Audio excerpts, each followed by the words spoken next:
somebody's father or husband or brother. And the police worked so hard to save him. And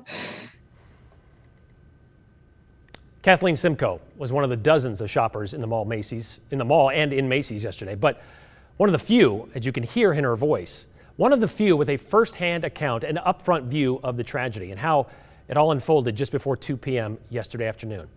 Kathleen posted about this experience yesterday on social media and was willing to share her story with our Maggie O'Mara this morning.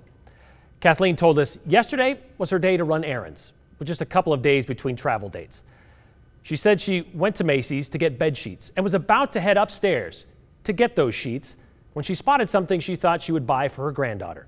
So instead of heading up the escalator, because the clothes had a security tag attached to it, Kathleen said she went to the checkout counter instead, the one on the lower level, east side, near the entrance to the mall.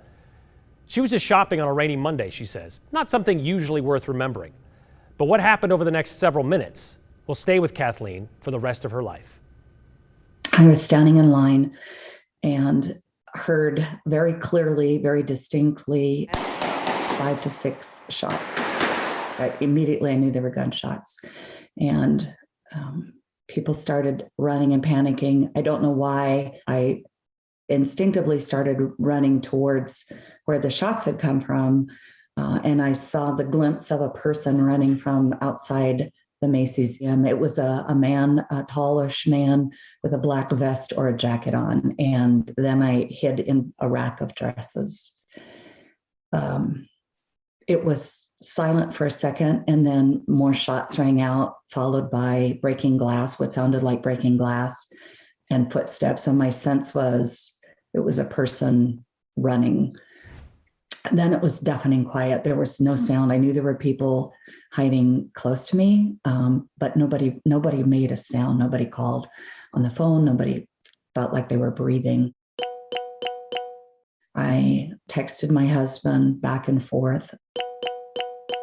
It seemed like I was there forever, but in looking back at the text, it was probably 8 or 9 minutes. I thought I heard what sounded like a police walkie-talkie, so I left. That was probably stupid, but you do things out of instinct. You don't know why you do them. You can't explain them. And so I left and walked around to the escalator, which is in the center of the Macy's near the jewelry and makeup. And I saw the glass was shattered out of the escalator. I started to run up the escalator and I saw a cell phone and I saw a bag and I saw blood, and I looked in at the top of the stairs. There was a gentleman lying down.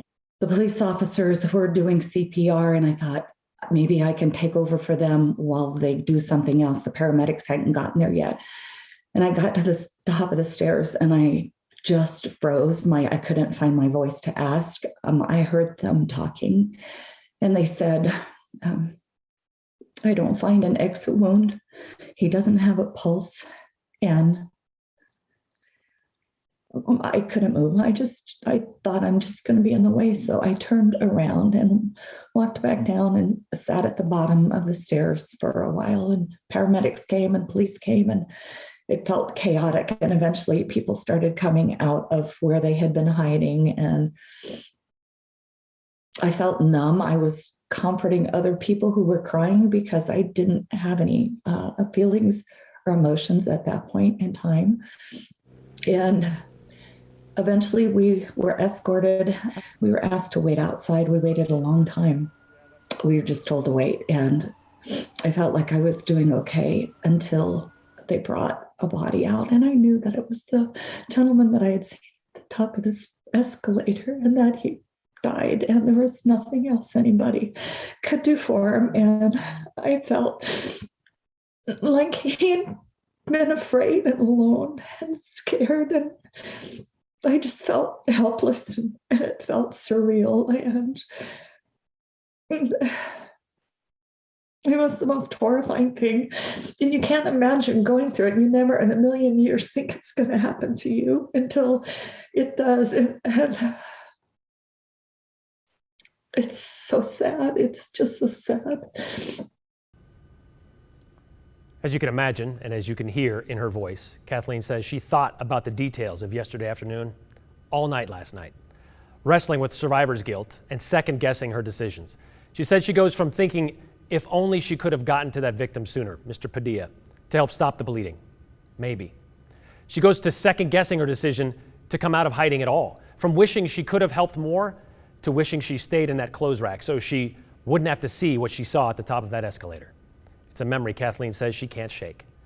But she does plan on leaning on her friends and on counseling to work her way through it.